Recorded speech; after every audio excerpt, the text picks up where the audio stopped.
दोस्तों स्वागत है आप लोग का आपके अपने YouTube चैनल ग्लिफली स्टडी में। तो जैसा कि कल टियर 2 का एग्ज़ाम हुआ था और बहुत सारे क्वेश्चन थे लोगों के मन में।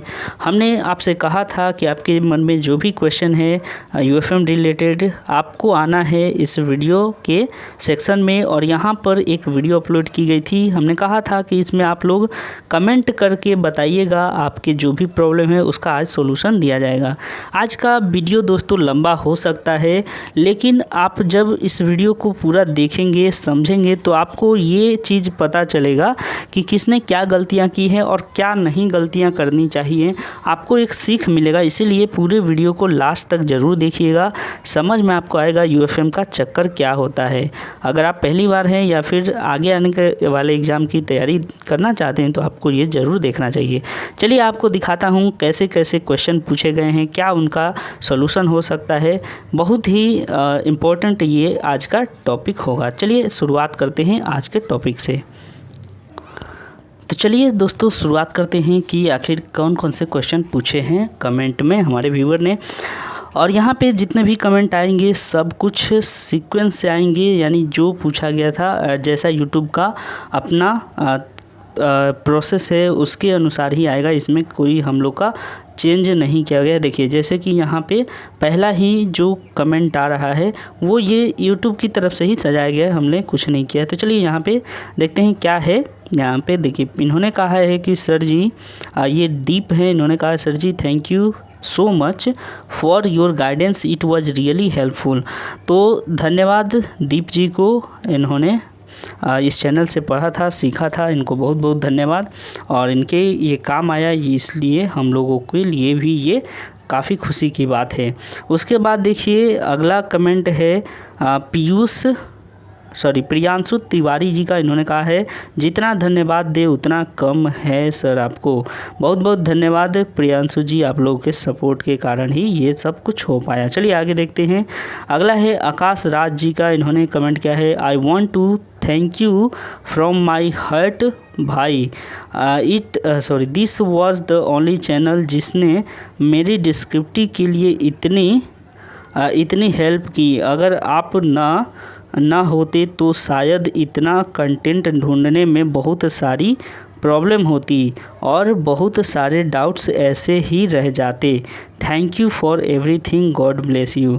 बहुत बहुत धन्यवाद आकाश जी, आप लोगों के सपोर्ट से ही हम लोग आगे बढ़ेंगे और हम लोगों के जो हल्का फुल्का जो सपोर्ट आप लोगों को मिलता है उसके कारण आप लोग को भी ज़रूर एग्ज़ाम में फ़ायदा होता है। तो बस दोनों ही हम, अगर आप और हम लोग मिल के काम करेंगे तो दोनों के लिए ही बढ़िया है और दोनों एक आगे बढ़ सकते हैं। चलिए बहुत बहुत धन्यवाद, आप लोगों ने सपोर्ट किया। अगला देखिए, अगला है 360 ब्लॉग्स का। कहा है thanks sir ji, your session are very helpful. बहुत धन्यवाद 360 ब्लॉग्स जी, आप लोगों का प्यार और मोहब्बत इसी तरह बना रहे। अगला देखिए कमेंट है नव यादव का। इन्होंने कहा है this is called talent. 2 minute की इन्फॉर्मेशन को इतने कम समय में कैसे बता दिया, वक्त का पता नहीं लगा। वाह सर जी। अब यहाँ पे इन्होंने हमारी प्रशंसा की है या खिंचाई की है ये क्लियर नहीं है। जो भी आपने किया हो बहुत बहुत धन्यवाद। खिंचाई भी अगर आप लोग करते हैं तो ज़रूर हम लोग उसको भी स्वीकार करते हैं, क्योंकि ये लोकतंत्र है और आप लोग कहेंगे तभी तो हम लोग कुछ बदलाव ला पाएंगे। तो ज़रूर आप लोग का हमेशा स्वागत रहेगा। देखिए अगला है निखिल सोनी जी का। इन्होंने कहा है thank you sir, your guidance helped a lot. बहुत बहुत धन्यवाद निखिल जी। अगला देखिए शुभम कुमार जी ने कमेंट किया है बहुत बहुत धन्यवाद सर, आपकी मेहनत ने हमारा काम बहुत आसान कर दिया।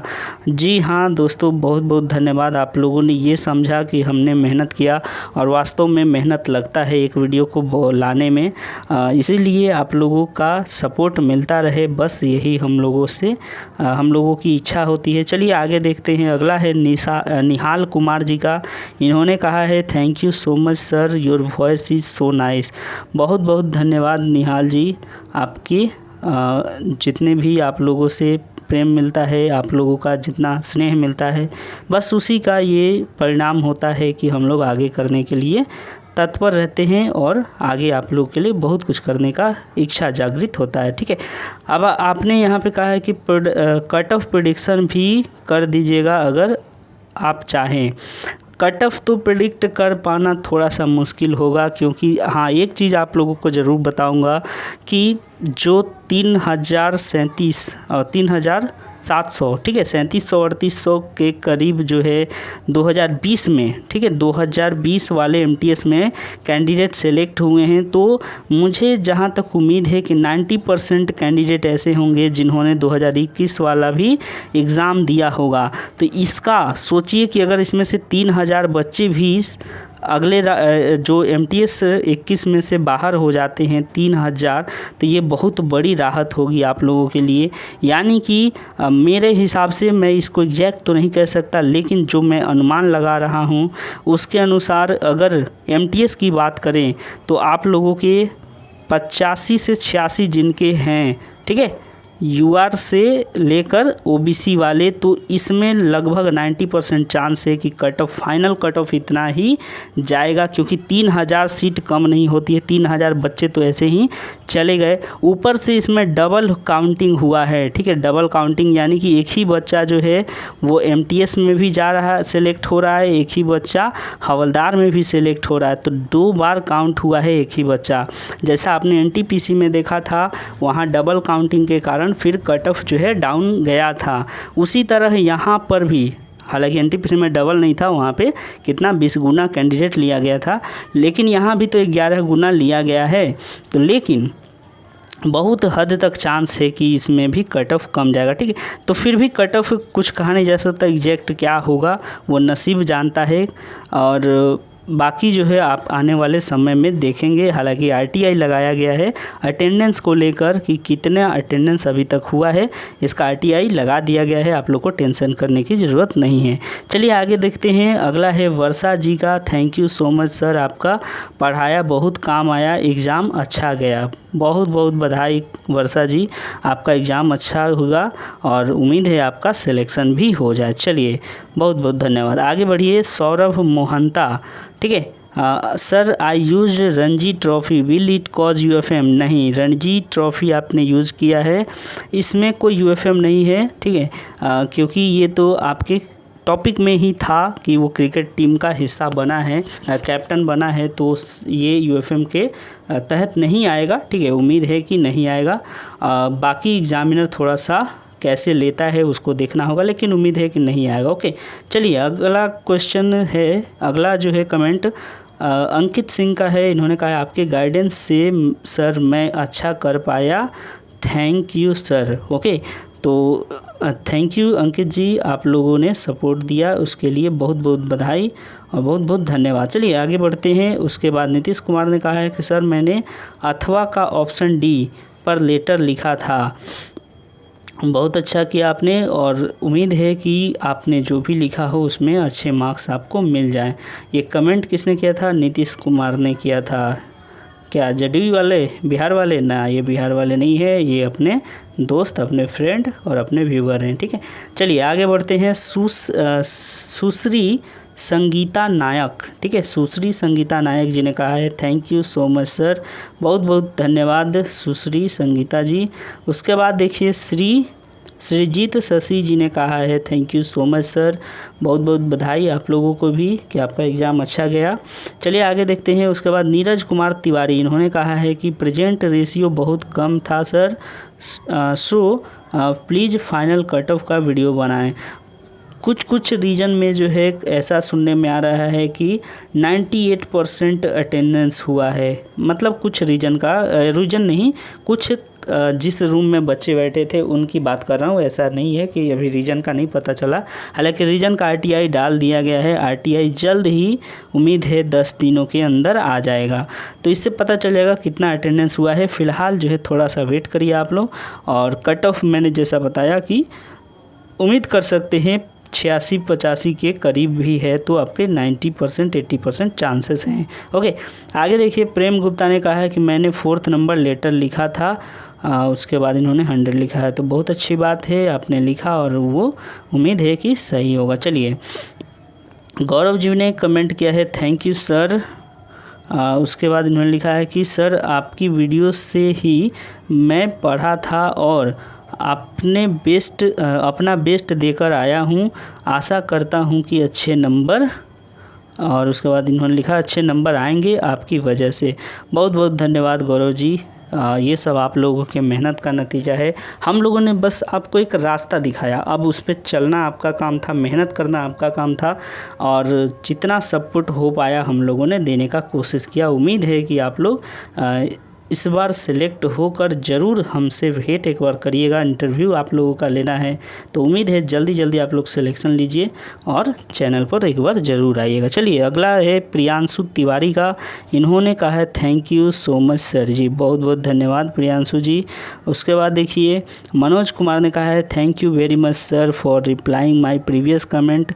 इस बार मेरा कमेंट थोड़ा लंबा जाएगा क्योंकि बहुत सारे डाउट हैं। अच्छा ठीक है, आपके डाउट्स हैं, देख लेते हैं क्या क्या है। Please reply them all. Okay, अगला इन्होंने लिखा है कि कॉपी में 2 उंगली स्पेस जितना मार्जिन छोड़कर लिखा है, पर क्या मार्जिन का लाइन पेन से बनाना भी था? मैंने तो नहीं बनाया है। अच्छा कि ये नहीं बनाए, क्योंकि मार्जिन खींचने की ज़रूरत नहीं थी, आपने बस मन में सोच लिया कि इतना मार्जिन है और यहाँ से लिखना शुरू कर दिया, वही बहुत है। ठीक है, मार्जिन खींचने की ज़रूरत नहीं थी। ओके, चलिए बहुत अच्छा काम किया। दूसरा देखिए, दूसरा डाउट ये है कि मैंने दोस्त को लेटर लिखा है जिसका स्टार्टिंग मैंने इस तरह किया है, डियर विपुल। ओके, और उसके बाद फिर डियर विपुल के बाद इन्होंने क्या किया है, डॉट डॉट देकर, यानी पूरा बाकी चीज़ें लिखी हैं, और एंडिंग में ये लिखा कि योर लविंगली सुरेश। तो सही लिखा है आपने, अगर ये नाम दोनों दिया था तो। अब इन्होंने आगे लिखा है, देखिए कि क्वेश्चन में मेरा और दोस्त का नाम दिया था तो जैसे लिखा है क्या ये सही? हाँ, अगर दोस्त का नाम दिया है तो सही है, कोई इसमें दिक्कत नहीं है। चलिए आगे देखते हैं। डीवी के लिए कौन कौन से डॉक्यूमेंट्स लगेंगे और उनको बनाने के फॉर्मेट कैसा रहेगा और किस लेवल से बनाना है? देखिए डीवी का जो फॉर्मेट होता है, कुछ डॉक्यूमेंट्स जो होते हैं बहुत इंपॉर्टेंट, जो कि आपका एक 10th का सर्टिफिकेट होगा, 10th का सर्टिफिकेट, 10th का मार्कशीट। ठीक है, मार्कशीट और सर्टिफिकेट दोनों ही चाहिए। उसके बाद आपका कैटेगरी या कास्ट सर्टिफिकेट है तो वो चाहिए। फिर इसके अलावे आपका ध्यान रखना है कि जो आपके फादर्स नेम है, मदर्स नेम है, वो डॉक्यूमेंट्स पर सही होने चाहिए। ओके, ये सारी चीज़ें। उसके बाद फिर आपका एजुकेशन क्वालिफ़िकेशन कहाँ तक है वो सही होना चाहिए, बस यही सब होता है। अगर बात करें कास्ट सर्टिफिकेट की तो एसडीओ लेवल का होना चाहिए। कौन सा? ओबीसी वाला। ठीक है, ओबीसी का है तो एसडीओ लेवल का, और जो लास्ट डेट होता है उससे 3 साल पहले तक का बना होना चाहिए। ठीक है, लास्ट डेट के बाद का नहीं होना चाहिए और 3 साल पहले का भी नहीं होना चाहिए, लास्ट डेट से लेकर 3 साल के बीच में होना चाहिए। अब यहाँ पे ध्यान रखना है कि जिन लोगों का लास्ट डेट के बाद है वो लोग क्या करें।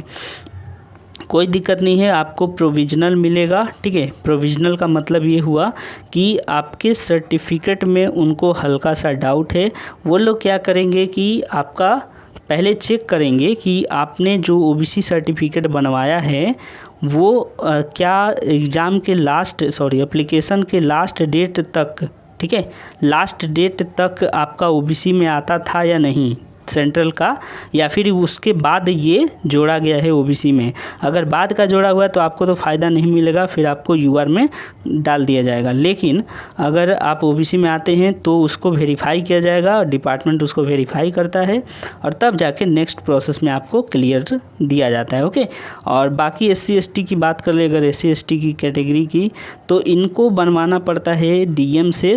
पूरा जानकारी तो नहीं है, लेकिन जहाँ तक मैंने सुना है कि डीएम से इनको बनवाना ज़रूरी होता है और डीएम का वैलिड होता है। एक बार शायद ये बना ले तो उसके बाद फिर दोबारा इनको बनाने की ज़रूरत नहीं पड़ती है। ठीक है, चलिए अगला क्वेश्चन आपका है कि RTI के बारे में, अपना कॉपी RTI से कैसे मंगवाएं ताकि आपको शेयर कर सकें।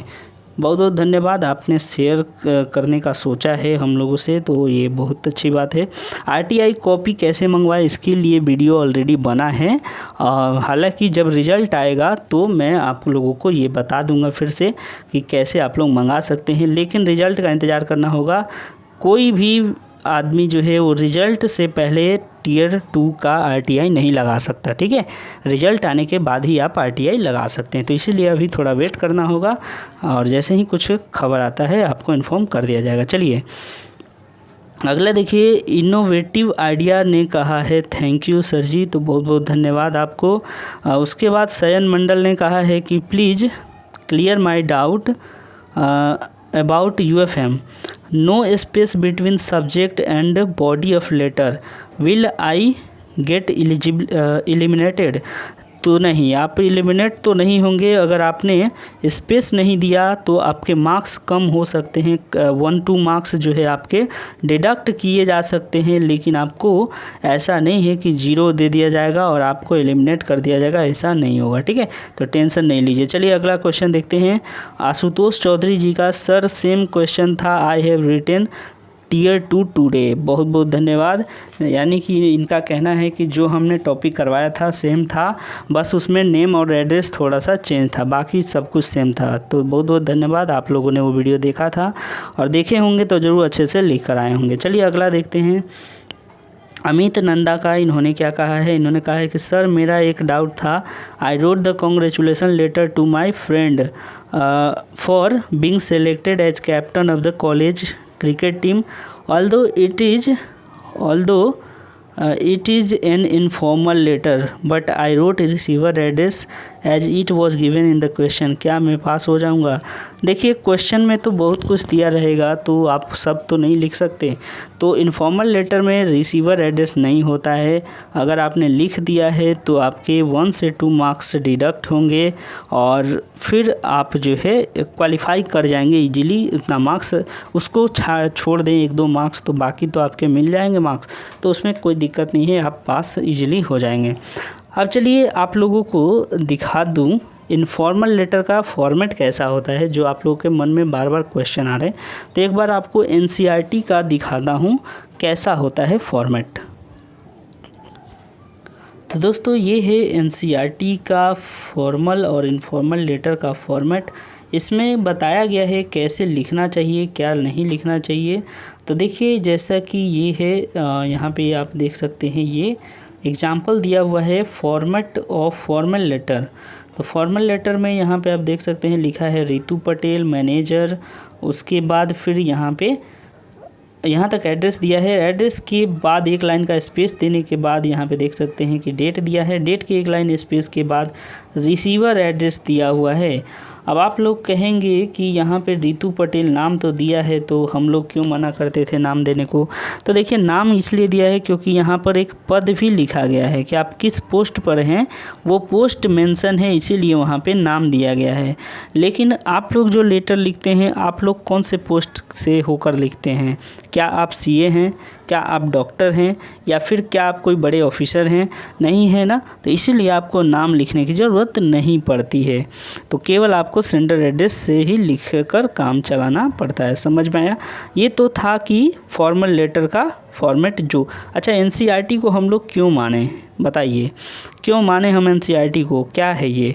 NCERT सेंट्रल गवर्नमेंट की सबसे बड़ी संस्था है जो कि बुक्स से रिलेटेड है, जिसमें इसकी बुक्स जो है CBSE में चलती हैं। आपने देखा होगा UPSC में इसकी बड़ी डिमांड है। लोग कहते हैं कि क्लास 6 से लेकर 12 तक की किताबें पढ़ जाइए अगर UPSC क्लियर करना हो तो। अभी हाल ही में रेलवे का एग्ज़ाम हुआ, आपने उसमें भी देखा होगा कि जो साइंस के क्वेश्चन थे वो हूबहू क्वेश्चन NCERT के बुक से ही उठाकर दे दिए जा रहे थे। तो NCERT अगर कुछ लिख रहा है, इसका मतलब है कि वो बहुत सटीक और सही जानकारी है, उस पर क्वेश्चन नहीं उठाए जा सकते, लगभग उसका इन्फॉर्मेशन सही होता है, ठीक है। अब यहाँ पे इनफॉर्मल लेटर का भी इन्होंने फॉर्मेट दिया था। तो देखिए क्या लिखा था, we might just write the name of our city on top, ठीक है, फॉलोड बाय डेट। अब यहाँ पे देखिए क्या लिखा है, लिखा है कि आवर सिटी, मतलब हमारा शहर यानी भेजने वाले का पता।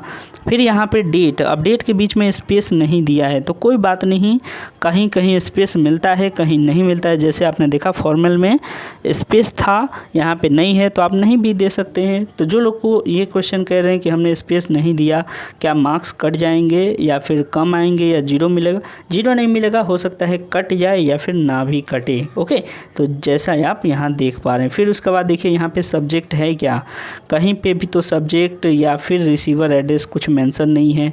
देखिए आप पूरा ये लेटर देखिए यहाँ पे ख़त्म हो गया, इनफॉर्मल लेटर है। इसमें बताइए कहाँ पे रिसीवर एड्रेस है, कहीं नहीं है, तो इसका मतलब है कि थोड़ा सा आपसे भूल हुआ है अगर आपने रिसीवर एड्रेस लिखा है तो इसलिए क्या करिए, चिंता मत करिए, उसके लिए 1-2 मार्क्स कटेंगे, डिडक्ट होंगे, लेकिन बाकी सेफ है। ओके, चलिए नेक्स्ट आते हैं कमेंट पर। तो नेक्स्ट कमेंट हमारा है, देखिए कि गुरुजी टाइम कम होने के कारण मैंने इनफॉर्मल लेटर में कंक्लूजन नहीं लिख पाया। ओके, बट लास्ट में लिखा कि give my respect to elder and love to younger. सही है, आपने इतना लिख दिया, अच्छा है, ये भी कंक्लूजन का काम कर जाएगा, कोई दिक्कत नहीं है और बहुत बढ़िया है। उसके बाद फिर इन्होंने लिखा है कि एक्चुअली मैं पहले रफ़ में पेंसिल से लिख रहा था, फिर फेयर कर रहा था, इसलिए मुझे टाइम कम पड़ गया, टोटल 2 पैरा ही लिख पाया मेन बॉडी में।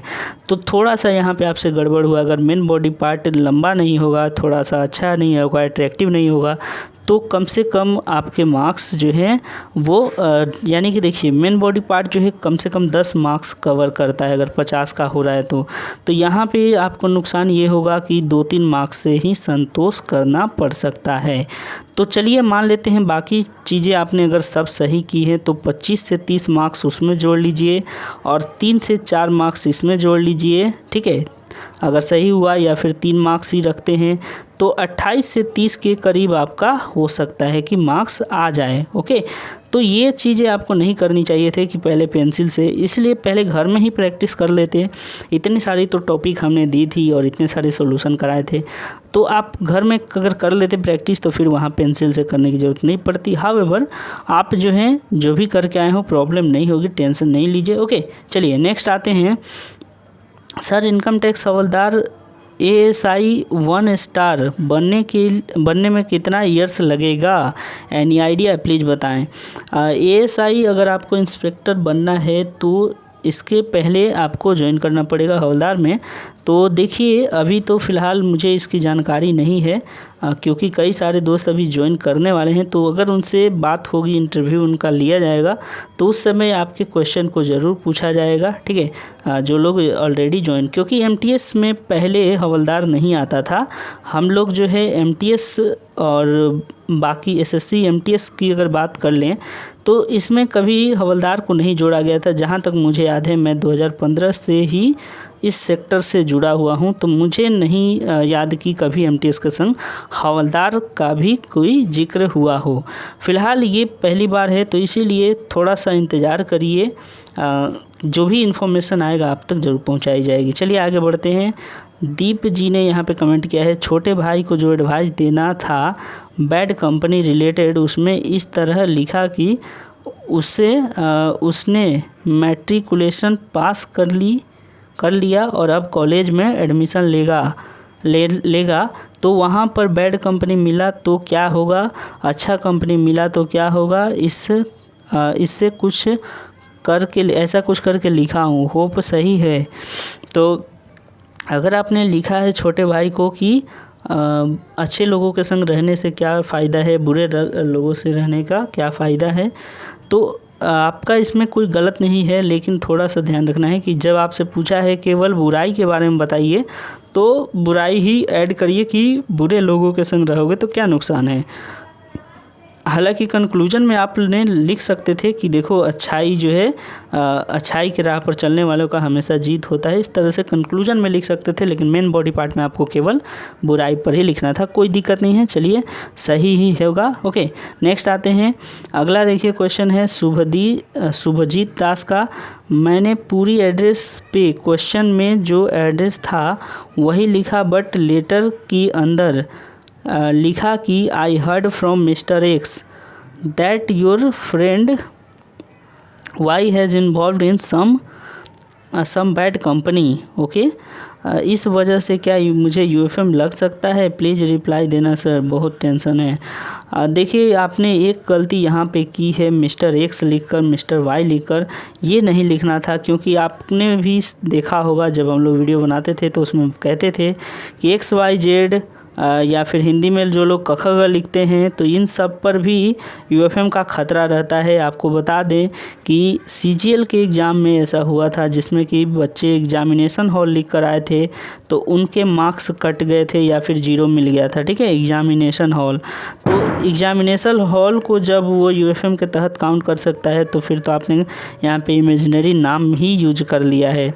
तो टेंशन तो देखिए थोड़ा सा आपको है, हालांकि मान के चलिए कि 80% आपका ठीक ठाक है, लेकिन 20% गड़बड़ है।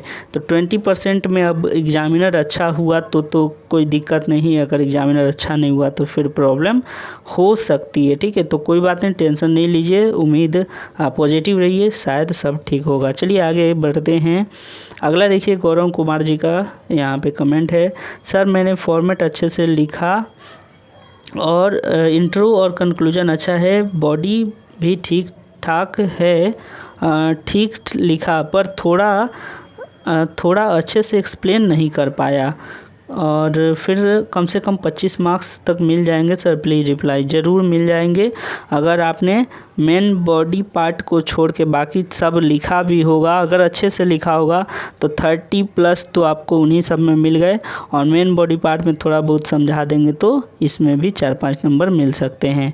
तो ये अच्छा मैंने बताया। अगर बुरा से भी बुरा जाएं तो फिर देखिए 20 मार्क्स फॉर्मेट पर और 4-5 मार्क्स जो है आपके मेन बॉडी पार्ट पर, ये भी मिलाकर आपको 25 मिल जा रहे हैं, 25+। तो ये अगर ख़राब स्थिति हुई तब, यानी फॉर्मेट फॉलो किए हैं, थोड़ा बहुत कुछ गलत है तो 25+ मिल जाता है। अगर बढ़िया लिखे हैं फॉर्मेट, ऊपर वाला मेन बॉडी छोड़ दें तो सबको मिला के कम से कम 30-32+ मिल जाते हैं वैसे, और मेन बॉडी पार्ट अच्छा है तो 35-36 भी मिलते हैं। ओके, तो कोई दिक्कत वाली बात नहीं है, 25+ ज़रूर मिल जाएगा, ऐसा उम्मीद है। उसके बाद देखिए, राजीव रंजन जी का कमेंट है कि I have write to chief minister, मतलब कि मैंने चीफ मिनिस्टर को लिखा है, आई हैव राइट नहीं होगा, I have written to chief minister, ministry of Delhi 1 2 3 4 is this first format is correct. देखिए फर्स्ट जो फॉर्मेट की बात आप कर रहे हैं, ओके, फॉर्मेट की बात आप जब कर रहे हैं तो यहाँ पे थोड़ा सा आपने अगर रिस्क लिया है, क्योंकि यहाँ पे देखिए आपने क्या लिखा है, आपने लिखा है मिनिस्ट्री। अगर मिनिस्ट्री वहाँ नहीं दिया है, मिनिस्ट्री ऑफ दिल्ली, तो थोड़ा सा दिक्कत है कि आपके मार्क्स कटेंगे, यूएफएम नहीं लगेगा लेकिन 1-2 मार्क्स कट जाएंगे, क्योंकि मिनिस्ट्री आपने एड्रेस में अपने से जोड़ा है। हाँ, ये भी हो सकता है, एक पॉसिबिलिटी ये भी आती है कि अगर एड्रेस में आपने इस तरीके से लिखा है मिनिस्ट्री ऑफ न्यू दिल्ली तो दिक्कत भी हो सकती है, लेकिन ज़्यादातर उम्मीद है कि 1-2 मार्क्स कटेंगे, बाकी आपको मिल जाएगा। ठीक है, हालांकि एड्रेस में नहीं ऐड करना चाहिए, ये सब चीज़ें आप लोग सीखिए और समझिए। चलिए आगे बढ़ते हैं। अगला क्वेश्चन है देखिए राजा कुमार का, सर आपका मार्गदर्शन, ठीक है, नागदर्शन लिख दिए हैं, कोई बात नहीं, मार्गदर्शन एग्ज़ाम में काफ़ी काम आया, मैं पूरा कॉन्फिडेंट होकर एग्ज़ाम दिया हूँ। कॉन्फिडेंट होकर दिए हैं तो ज़रूर उम्मीद है कि आपको 35 से 40 के बीच में ज़रूर मिल जाएगा, हो सकता है आगे भी मिले, तो इतना तो आप लोगों से उम्मीद मैं करता हूँ कि 35+ आप लोग के ज़रूर मिलेंगे। चलिए आगे देखते हैं। मोहम्मद सुलेमान ने लिखा है कि sir I have written the receiver address in the chosen as captain letter, okay, will the marks be reduced, please reply. आपने रिसीवर एड्रेस लिखा है तो मार्क्स रिड्यूस ज़रूर होंगे, थोड़ा बहुत 1-2 नंबर आपके कटेंगे। ठीक है, 1 से 2 मार्क्स आपके डिडक्ट होंगे, आफ्टर दैट बाकी सब सही है तो आपको मार्क्स मिलेगा। ठीक है, यूएफएम नहीं मिलेगा, इसका डर नहीं होना चाहिए आपको। चलिए नेक्स्ट आते हैं। राजा कुमार ने कहा है थैंक यू सर जी। ठीक है, थैंक्स सर जी, तो बहुत बहुत धन्यवाद राजा कुमार। आगे देखिए पंकज पांडे जी ने कहा है कि सर मैंने लेटर का फॉर्मेट मान्यवर इस पत्र के माध्यम से, ठीक है, यहाँ तक लिख के लिखने के बाद सब्जेक्ट भूल गया था लिखने, इसलिए पूरा काट दिया, ठीक है, लेटर का काट दिया। फिर अगले पेज में दोबारा पूरा लेटर स्टार्टिंग से लिखा। क्या यूएफएम कंसिडर होगा? नहीं, ऐसा तो नहीं होता है।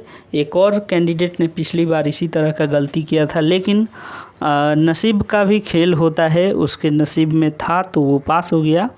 देखिए होता ये है कि आपने अगर काटा है तब तो यूएफएम नहीं मिलेगा। हाँ, जो आपने इतना गंदा कर दिया उसके लिए कुछ मार्क्स डिडक्ट होंगे, लेकिन यूएफएम नहीं लगेगा, आप 100% श्योर रहें। ओके, चिंता की कोई बात नहीं। चलिए अगला क्वेश्चन पे आते हैं। अगला क्वेश्चन है रोशन कुमार का, सर मेरा नॉर्मलाइज 92 है, 100% चांस है क्या? पूरा 100% चांस है, आपने सारे राज्य फिल किए हैं तो टेंशन की कोई बात नहीं। चलिए अगला क्वेश्चन शोभित कुमार सिंह का है, सर मैंने पत्र लिखने से पहले पत्र संख्या सी न लिखकर अथवा सी लिख दिया, क्या इसकी वजह से मुझे फ़ेल कर दिया जाएगा? नहीं, बिल्कुल नहीं फ़ेल किया जाएगा। आपने सी भी लिखा होता ना, अगर केवल सी लिख के आते अथवा भी नहीं लगाते तो भी फेल नहीं होते, क्योंकि एग्जामिनर का भी थोड़ा काम है ना देखना कि भैया सी में क्वेश्चन क्या है, तो इसलिए एग्जामिनर भी थोड़ा मेहनत करेगा। आपने ठीक किया है, कोई दिक्कत नहीं है। चलिए अगला देखिए, अगला क्वेश्चन है क्रिएशन का, AK creation. Okay, AK creation ने क्या लिखा है, सर लाइब्रेरियन वाले में reason for not returning book on time में ग्रैंडफादर इल हैं, उनके ट्रीटमेंट के लिए मुंबई जाना पड़ा, ऐसा इन्होंने लिखा है। That's why I forget to return. अच्छा, मतलब कह रहे हैं कि मेरे दादाजी का तबीयत ख़राब है, उनको मुंबई ट्रीटमेंट के लिए ले जाना पड़ा और इसीलिए मैं किताब लौटा नहीं पाया, तो क्या इसमें यूएफएम लगेगा? देखिए यहाँ पे आपने एक थोड़ा सा रिस्क ले लिया मुंबई लिखकर। मुंबई जो है ये नाम है और ये इमेजिनरी तो नहीं लेकिन रियल नाम है, पर नाम तो वहाँ पे लिखना नहीं था लेटर में, तो थोड़ा सा यहाँ पे रिस्क दिख रहा है। अब देखिए आपका नसीब क्या करता है। आपका नसीब अगर किसी अच्छे एग्जामिनर के पास चला गया तो वो तो दिक्कत नहीं करेगा, ठीक है, लेकिन अगर थोड़ा सा टफ और स्ट्रिक्टली चेक किया गया तो फिर दिक्कत हो सकती है, ठीक है। तो इसलिए थोड़ा सा केयर रखिए, अगली बार से इन सभी गलतियों से बचने का कोशिश कीजिए। चलिए अगला देखते हैं केदार जोशी का। इन्होंने कहा है, सर मैं एक सर्विसमैन हूँ, ओनली हवलदार के लिए अप्लाई किया था मैंने। उसके पहली लेटर लिखते समय दोनों एड्रेस लिख कर काट दिया। ओके, इसके अगले पेज में मैंने पूरा लेटर ठीक से लिख दिया, तो क्या इसका परिणाम हो सकता है? इसका परिणाम जो है यही होगा कि आपके 1 से 2 मार्क्स कटेंगे, लेकिन ओवरऑल आपको मार्क्स मिलेंगे। चिंता की बात नहीं, आप पास कर जाएंगे।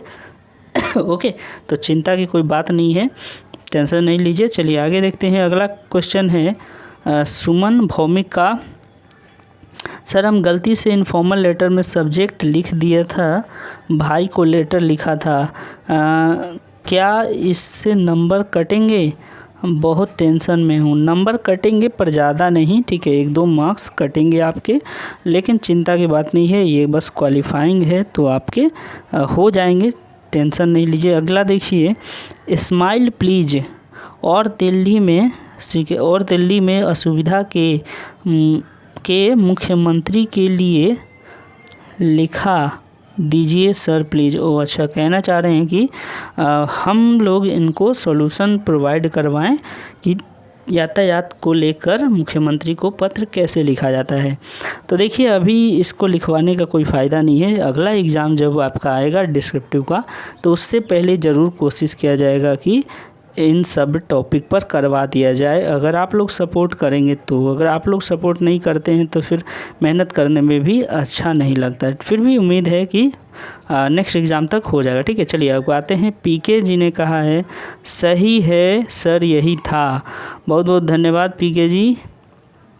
यही था यानी कि क्वेश्चन जो हमने दिखाया था वीडियो में वही आया था, लगभग एकदम वही था, बस जो है क्वेश्चन अलग थे। क्वेश्चन मतलब कि एड्रेस और नाम अलग था, बाकी टॉपिक वही था और उसी टॉपिक पर लिखना था। चलिए बहुत बहुत धन्यवाद आपके फीडबैक के लिए। अगला देखिए, सोनू 121 ALP ने कहा है सर मेरा बुकलेट का ओपन सील को खोलते टाइम थोड़ा पेज फट गया है, but roll number thumb impression को कुछ भी नहीं हुआ है। इट मीन्स ठीक है, इसका मतलब क्या हुआ, ओपन सील का किनारे वाला वाइट पेज ही फटा है, लिखा हुआ कुछ भी नहीं। इससे कोई प्रॉब्लम तो नहीं होगा सर, प्लीज़ रिप्लाई सर। वैसे आपने जो कुसंगति वाला पढ़ाया था वही लिखा हूँ, बहुत बढ़िया से, थैंक्स सर। चलिए बहुत बहुत धन्यवाद। और इसमें टेंशन की बात नहीं है, अगर वो फटा है तो आपने जैसा कहा कि इन्फॉर्मेशन कुछ नहीं फटा तो दिक्कत नहीं है, कोई असुविधा नहीं है, आपका सब ठीक होगा। ओके, चिंता नहीं करिए। चलिए अगला देखिए, अरविंद कुमार दक्ष ने कमेंट किया है सर मैंने लेटर में सेवा में मान्यवर मुख्यमंत्री लिखा है, तो क्या ये गलत माना जाएगा, या मुझे सेवा में माननीय मुख्यमंत्री लिखना चाहिए था। सेवा में मान्यवर मुख्यमंत्री, और यहाँ पे नीचे में आप लिख रहे हैं कि माननीय मुख्यमंत्री लिखना चाहिए था। कोई दिक्कत नहीं है, आपने जो मुख्यमंत्री लिखा मान्यवर वो भी ठीक है, कोई ख़राब नहीं। यहाँ पे आपने माननीय लिखा है और यहाँ पर आपने मान्यवर लिखा है, ठीक है। तो देखिए मान्यवर और जो यहाँ पे माननीय है, माननीय थोड़ा सा और भी ये कहें तो बहुत ज़्यादा आदर सम्मान वाली बात हो गई। सम्मान जिनको हम देते हैं उनको माननीय लिखते हैं। मान्यवर का भी मतलब वही है, लेकिन थोड़ा सा सम्मान में कमी, लेकिन कोई इसमें दिक्कत नहीं है। मुझे नहीं लगता कि एग्जामिनर इसके लिए कोई आपको दिक्कत पहुँचाएगा, और बहुत अच्छा है ये भी, दोनों वर्ड ही ठीक है, कोई दिक्कत नहीं, ठीक है, टेंशन नहीं लीजिए, कुछ नहीं होगा। चलिए अगला देखते हैं। इन्फो बंगाल, इन्होंने कमेंट किया है मैंने क्वेश्चन नंबर में और ई लिखा बट ओनली ई लिखना था, और ऐसे के लिए था मैंने लेटर लिखा बट इस क्वेश्चन नंबर पे और लिखा, क्या होगा, मैंने क्वेश्चन पूरा लिखा आंसर से पहले। देखिए अब क्वेश्चन लिखे हैं तब तो फिर एग्जामिनर देखेगा नहीं नंबर को, हालांकि अगर आपने ई लिख दिया और लिखा है तो थोड़ा सा प्रॉब्लम यहाँ पे होगा कि एग्जामिनर जो है वो आपके मार्क्स काटेगा, ठीक है, यूएफएम नहीं देगा या 0 नहीं देगा, आपके मार्क्स काटेगा, क्योंकि आपने इन्फॉर्मेशन उसको गलत दे दिया ना। आप लिखना कुछ और चाह रहे थे, लिख कुछ और दिए, तो थोड़ा सा उसको परेशानी हुआ, इसलिए नाराज़गी में वो 1-2 मार्क्स काटेगा, बाकी कोई प्रॉब्लम नहीं है। और नहीं भी काट सकता है क्योंकि आपने तो क्वेश्चन ही लिख दिया।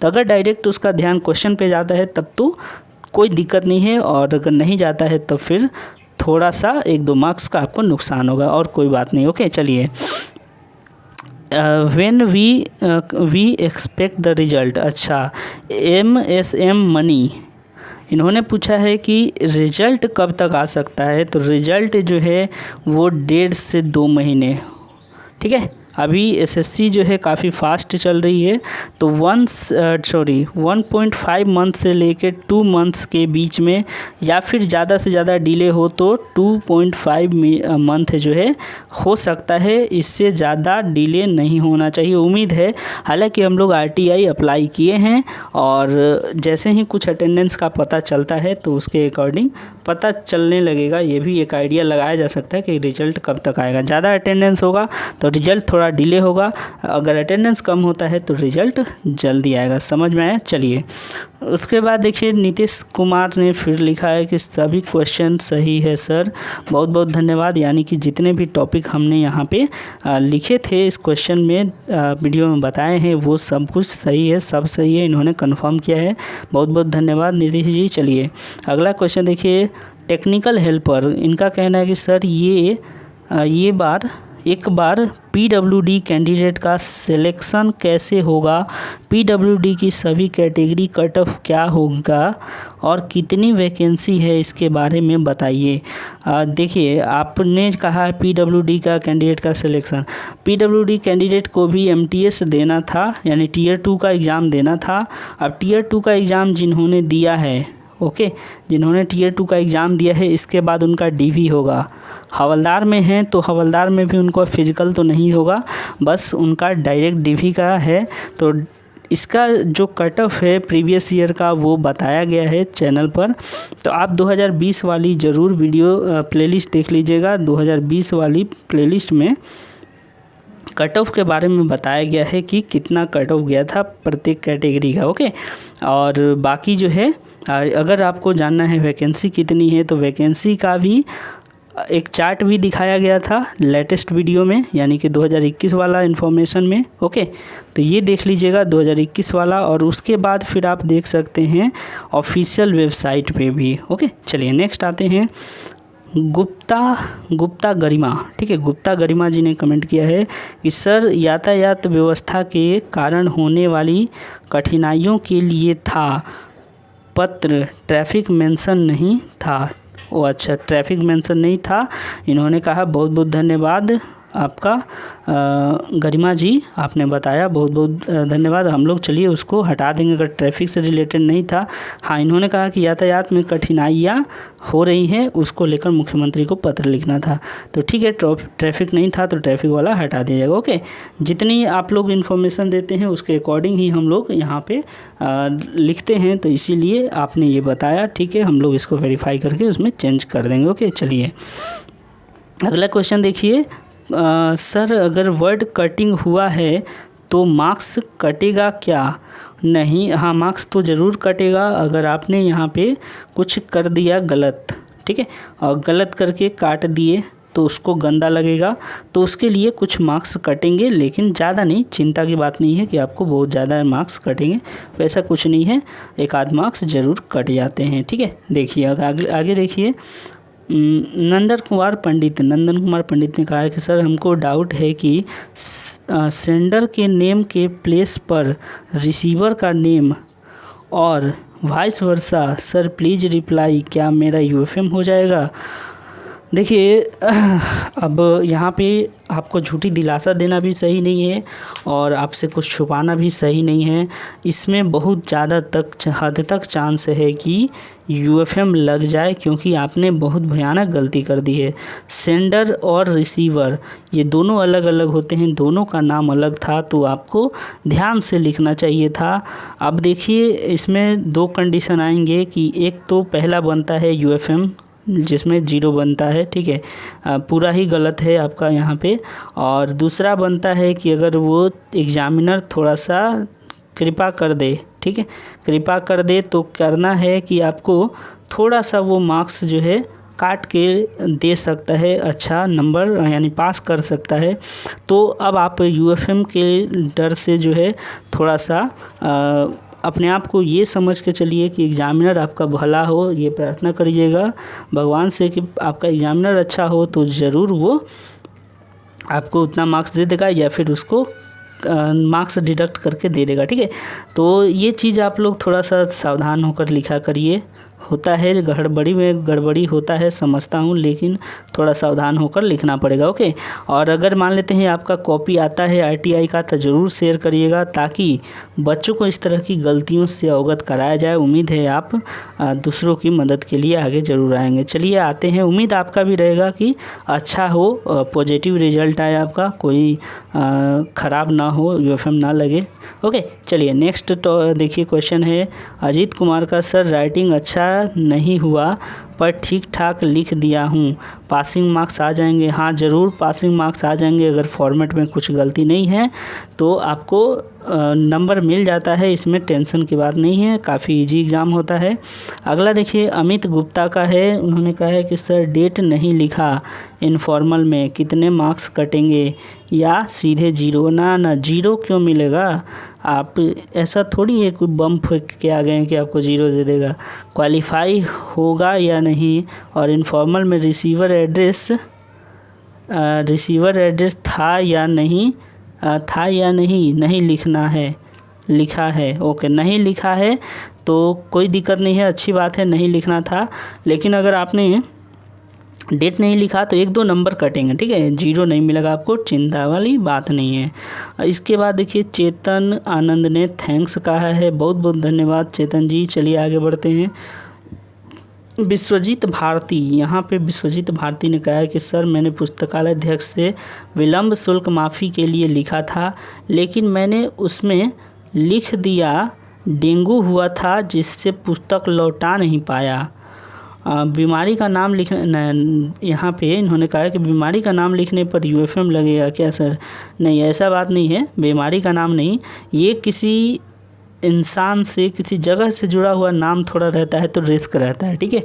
जैसे मुंबई दिल्ली लिख दिए या फिर किसी, मतलब ये एड्रेस में आ जाता है ना, उसका इंस्ट्रक्शन पे जब पढ़िएगा तो उसमें लिखा रहता है कि नेम, एड्रेस, ईमेल, ठीक है, नेम, एड्रेस, ईमेल, मोबाइल, ये सब नहीं होनी चाहिए, चाहे वो रियल हो या फिर इमेजिनरी हो, ये सारी चीज़ें। तो आप नेम तो किसी का नहीं लिख सकते, ये बात सही है, ठीक है। जैसे कि आपने लिख लिया कर्ण, दानवीर कर्ण, इसके बारे में लिख दिया, तो वो नाम लिखेंगे, भले वो सच्चा आदमी था, यानी कि ओरिजिनल आदमी था, हमने सुना है दानवीर कर्ण के बारे में, लेकिन वो नाम है ना, तो यहाँ पे दिक्कत होगी। एड्रेस आपने मुंबई दिल्ली भले नहीं दिया था लेकिन आपने लिख लिया तो भी थोड़ा मुश्किल हो सकता है। ईमेल आईडी आपने ऐसे लिख दिया axyz.ac.gmail.com, ठीक है, कुछ भी ऐसे लिख दिया, यहाँ पे भी दिक्कत है। और मोबाइल नंबर 1 2 3 4 भी अगर डालते हैं, हालांकि इससे नंबर होता नहीं है इंडिया में, लेकिन फिर भी डालते हैं तो यूएफएम बनता है। अब आपने यहाँ पे कुछ ऐसा तो बड़ा गलती किया नहीं है, आपने डेंगू लिखा है तो डेंगू जो है यूएफएम में नहीं आना चाहिए, ठीक है, और नहीं आएगा। चलिए नेक्स्ट देखिए, 02 जेंटल, क्या 02 जेंटल, इन्होंने लिखा है सर इनफॉर्मल लेटर में रिसीवर एड्रेस दिया हुआ था, इनफॉर्मल में रिसीवर का नहीं लिखते तो क्या लिखना चाहिए था? नहीं, लिखना नहीं चाहिए था, आपने नहीं लिखा है तो अच्छा बात है, इनफॉर्मल में नहीं लिखना चाहिए, और ठीक है आपने नहीं लिखा है तो ओके, कोई दिक्कत नहीं। चलिए लाइब्रेरी, सोहन ने लिखा है कि लाइब्रेरी 5E क्वेश्चन था, लाइब्रेरी वाला 5E, अच्छा, यानी कि कह रहे हैं कि हम लोग का सीक्वेंस थोड़ा बिगड़ गया है। नहीं, कोई बात नहीं, आप सीक्वेंस पर ध्यान नहीं दीजिए, 5 का मतलब ई नंबर था तो आपने वहाँ पे लिखा होगा, ये अच्छी बात है। हम लोगों का टाइपिंग में ऊपर नीचे हो जाए उससे कोई दिक्कत नहीं है, आप लोग को तो क्वेश्चन से मतलब है, ओके।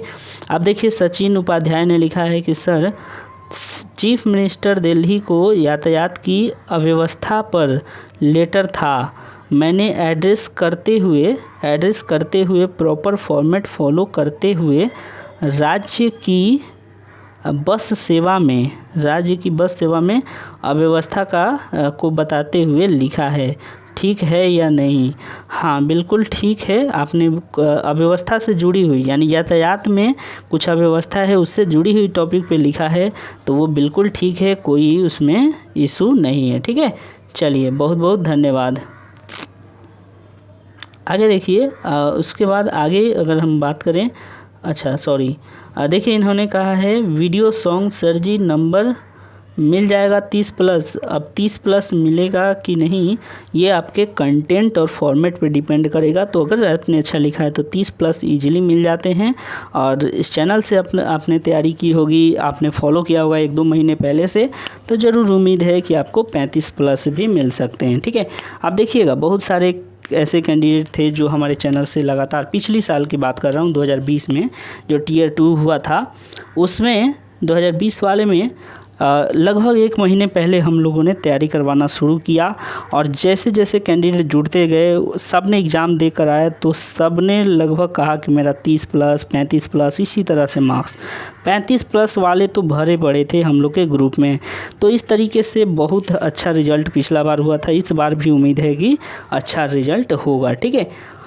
चलिए आगे बढ़ें, तो टेक्निकल हेल्पर ने कहा है कि सर क्या Tier 2 को हमने 20 मार्क्स लाकर क्वालिफाई कर लिया तो उसके बाद क्या हमारा DV में बुलाएंगे या नहीं? अब ये डिपेंड करेगा कि आप किस कैटेगरी से हैं और टाई वाला केस आपके संग हो रहा है कि नहीं। ठीक है, अब इस टाई वाले केस को समझ लीजिए आप लोग जल्दी से कि 80 से ज़्यादातर भीड़ कहाँ है, 80 से 90 के बीच में। ओके, तो आप समझिए कि मान लेते हैं किसी लड़के का 82.33 है, तो 82.3 बहुतों का होगा, नहीं तो मान लेते हैं कम से कम ऐसे 50 से 100 लड़के होंगे जिनका सेम मार्क्स होगा। अब उन लड़कों में किसको पहले दिया जाएगा प्रेफरेंस, ये कैसे डिसाइड किया जाएगा, तो ये टीयर 2 के मार्क्स से ही डिसाइड किया जाएगा कि टीयर 2 में आपने कितना बढ़िया लाया है। तो इसीलिए थोड़ा सा टीयर 2 पे आप लोग को मेहनत करनी चाहिए। ओके, चलिए अगली बार ध्यान रखिएगा इस बात को। अजीत कुमार ने कमेंट किया है कि सही है क्वेश्चन, यानी कि जितने क्वेश्चन हम लोगों ने यहाँ पे बताए तो वो सब सही है। बहुत बहुत धन्यवाद आपका। आगे देखिए, राहुल राज ने कहा है कि and sir state wise vacancy का लिस्ट शेयर करें, एमटीएस के हवलदार की नहीं, अच्छा हवलदार की नहीं, एमटीएस की इनको वैकेंसी लिस्ट चाहिए। तो आपको करना क्या है, एसएससी के कैंडिडेट कॉर्नर पर, या फिर हम लोग भी पहले वीडियो अपलोड कर दिए हैं ऑलरेडी, तो आप उसको प्लेलिस्ट से देख लीजिए 2021 वाला। आप एक काम करिएगा, एसएससी एमटीएस 2021 इन्फॉर्मेशन का प्लेलिस्ट है, उसमें चेक करिएगा तो वीडियो भी मिल जाएगा, नहीं तो एसएससी की ऑफिशियल वेबसाइट से कैंडिडेट कॉर्नर में जाकर आप चेक भी कर सकते हैं। ओके, अगला देखिए, सिद्धार्थ कुमार का कमेंट है कि सर हम 6 नवंबर 2022 की जगह 6 सितंबर 2022 लिख दिए गलती से, रिजेक्ट नहीं ना होगा? रिजेक्ट तो नहीं होगा, ठीक है 6 नवंबर, लेकिन आपको लिखना चाहिए था 6 नवंबर। फिर भी ऐसा नहीं है, आप कोई भी डेट दे सकते हैं, क्योंकि वहाँ तो डेट के लिए बोला नहीं था, स्पेसिफाई नहीं किया था। ठीक है, ज़्यादातर कोशिश करना चाहिए एग्ज़ाम डेट ही देने का, नहीं दिए हैं कोई बात नहीं, दिक्कत नहीं है, ठीक है, रिजेक्ट नहीं होगा, घबराइए मत। चलिए अगला क्वेश्चन देखिए कि नवीन वर्मा जी का ये है। नवीन वर्मा ने लिखा है रिजल्ट कब तक आएंगे सर जी? रिजल्ट आ जाएंगे 1.5 से 2 महीने में रिजल्ट आ जाएंगे, ये आप लोग मान के चलिए, ठीक है। उसके बाद लिखा है प्रवीण कुमार ने, सर मैंने अपना नेम लिख दिया था, लेकिन मैं अपना नेम को कोई दूसरा वर्ड बनाकर उसे एक लाइन से क्रॉस कर दिया। यह लेटर में परिचय देते तो परिचय देते यहाँ पे, हाँ ठीक है, परिचय देते समय गलती से हो गई, क्या यूएफएम लग जाएगा? नहीं, जब आपने यहाँ पे चालाकी दिखा दी तब यूएफएम नहीं लगेगा। आपने कहा है कि हमने लाइन काट दिया और मतलब कि उसको कुछ और वर्ड बना दिया, तो ये आपने एक चालाकी वाली काम दिखाई और इसके लिए आपके भले 1-2 मार्क्स कटेंगे, लेकिन यूएफएम आपको नहीं मिलेगा। बहुत अच्छा आपने ये काम किया, इसी तरह का आइडिया लगाना चाहिए जब यूएफएम से बचना हो तो, ठीक है। तो ये आपके लिए डरने वाली बात नहीं है। चलिए अगला आते हैं संब त्रिपाठी। इन्होंने कहा है कि सर जो कमीशन कॉपी होती यानी एडमिशन सर्टिफिकेट, उसमें जो एड्रेस फिल करना होता है उसमें मैंने गलती से अपना कॉन्टैक्ट नंबर लिख दिया था, बाद में उसको एकदम डार्क कर दिया मतलब काट के, है ना, और पता नहीं चल रहा है कि क्या लिखा है, तो कॉपी चेक होगी या नहीं? बाकी आंसर शीट एकदम सही है, उसमें सब ठीक है। देखिए अगर ये कमीशन कॉपी की आप बात कर रहे हैं कि कमीशन कॉपी में आपने काट छाट किया है, ठीक है, तो कमीशन कॉपी आपका अभी काम नहीं आता है, कमीशन के पास चला जाता है, वो जमा हो जाता है, उसका यूज बहुत कम होता है। तो आपका यहाँ पे तो पॉजिटिव है कि कोई दिक्कत नहीं होगा, लेकिन अगर मान लेते हैं अगर आपने जो बुकलेट है उसमें कुछ काट किया है और कुछ गड़बड़ इस तरह की है तो दिक्कत हो सकती है, लेकिन कमीशन कॉपी में अगर है तो इग्नोर हो सकता है, ठीक है। इसका बहुत चांस है कि कोई दिक्कत नहीं होगा। बाकी आपका नसीब अगर कुछ उल्टा पुल्टा खेल कर दे तो फिर गड़बड़ हो सकती है। चलिए आते हैं अगला कमेंट पर। हफीज़ ट्यूटोरियल, इन्होंने कहा मैंने सैल्यूटेशन में हेलो माय डियर फ्रेंड लिख दिया है, इससे कोई ज़्यादा दिक्कत तो नहीं होगी? ना, इससे कोई ज़्यादा दिक्कत नहीं होगी। हेलो माय फ्रेंड्स लिख दिए, कोई बात नहीं, हेलो का मतलब ही हिंदी में नमस्कार या नमस्ते होता है, तो कोई दिक्कत नहीं है, फ्रेंड्स को लिख रहे हैं तो चलेगा। ओके, इसमें दिक्कत वाली बात नहीं है। आगे देखिए, मानसी शर्मा इन्होंने लिखा है कि सर मैंने एक एसे और एक लेटर अटेम्प्ट कर दिया है, तो मेरी सीट यूएफएम में तो नहीं जाएगी ना। आप लोग कहाँ सोए रहते हैं? कितनी बार तो वीडियोस जस्ट एग्ज़ाम से 2-3 दिन पहले ही कई वीडियो डाला था और बार बार बताया था कि कोई एक लिखना है, फिर भी आपने दोनों लिख दिया है। तो चलिए, एग्जामिनर जो है दयालु यहाँ पे ज़रूर होगा। ये गलत नहीं है, ठीक है, आपने जो लिख दिया दोनों गलत नहीं है, कोई एक ही लिखना था। तो एग्जामिनर क्या करेगा, जो बेस्ट होगा उसको रखेगा, जो थोड़ा सा कम होगा उसको काट देगा, ठीक है। काट के मतलब इस पर 0 दे देगा और इस पर कुछ मार्क्स दे सकता है जिस पे आपने अच्छा लिखा होगा, ठीक है। तो चिंता की कोई बात नहीं है, आपने मैनेज कर लिया, ये बहुत बड़ी बात है। 30 मिनट में दोनों लिख दिया, शाबाश। एक बार आप RTI कॉपी ज़रूर शेयर करिएगा, आपका RTI कॉपी ज़रूर देखना होगा कि आपने कैसे मैनेज किया, क्या लिखा है। बहुत अच्छा स्पीड में आपने लिखा होगा, तो ज़रूर शेयर करिएगा एक बार RTI कॉपी रिजल्ट के बाद। ओके, चलिए, शशांक राव ने लिखा है कि सर एक्सएम क्या है, सर एग्ज़ाम। ओहो, लगता है हमको भी अब चैटिंग करना पड़ेगा, ये सब आता ही नहीं हमको ना, क्या करें, सब सीखे नहीं। एग्ज़ाम से पहले एक पेपर देता है जिसमें देख के लिखना रहता है। सर एग्ज़ाम से पहले एक पेपर देता है जिसमें, हाँ, उसको कमीशन कॉपी कहते हैं, बिल्कुल, उसमें एड्रेस लिखना था, ब्लॉक लेटर, बट मैं नॉर्मल लिख दिया, क्या मेरा नंबर कटेगा? नहीं, नंबर उससे कोई लेना देना नहीं है, वो जस्ट आपका इन्फॉर्मेशन लेता है कि आप वही आदमी है ना जो एग्ज़ाम देने आए हैं। वो वेरिफिकेशन के टाइम काम आता है, अगर आपका कुछ गड़बड़ निकलता है ना तो फिर वेरीफाई के लिए वो यूज किया जाता है, इसमें कोई दिक्कत वाली बात नहीं है, ठीक है। तो कोई प्रॉब्लम नहीं है, समझ गए।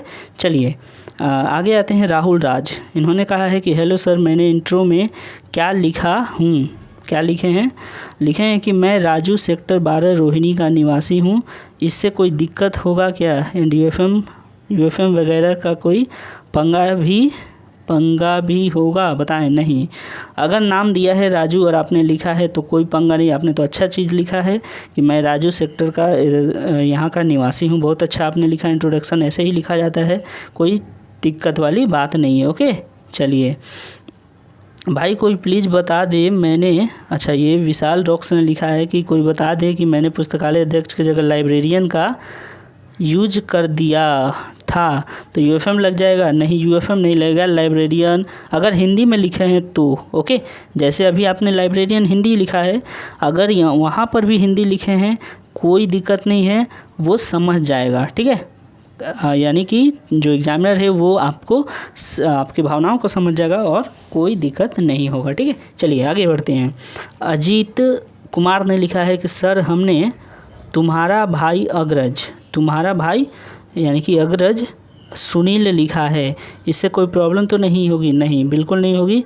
एग्जामिनर जो बैठा है ना वो ज़रूर कोई PhD होल्डर ही होगा, वो तो ऐरा गैरा होगा नहीं, तो उसको भी मालूम है कि अग्रज का मतलब क्या होता है और वो ज़रूर इस बातों को समझ के आपका अच्छा मार्क्स आपको देगा। ओके, चलिए आते हैं अगला पॉइंट पे।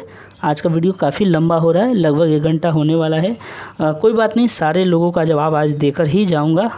ओके, चलिए, डिस्क्रिप्टिव का रिजल्ट कब आएगा? बस 1-1.5 महीने से 2 महीने में आ जाएगा, चिंता नहीं करेंगे। ओके, कुमार एन ने लिखा है कि सारा मेहनत बेकार हो गया सर, टॉपिक आया था लाइब्रेरियन को ये बताने के लिए कि बुक रिटर्न लेट के फाइन के माफ़ी के लिए लेटर, और मैंने लिख दिया कि बुक लॉस्ट हो चुका है उसके फ़ाइन को माफ़ करने के लिए।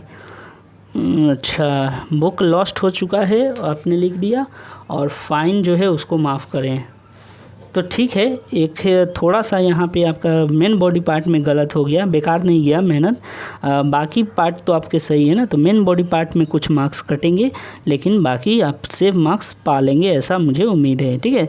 चिंता की कोई बात नहीं, इस तरह से आप रोइए नहीं, आंसू पोंछ के क्या करिए, अगले एग्ज़ाम की तैयारी कीजिए, ठीक है। टेंशन की कोई बात नहीं है।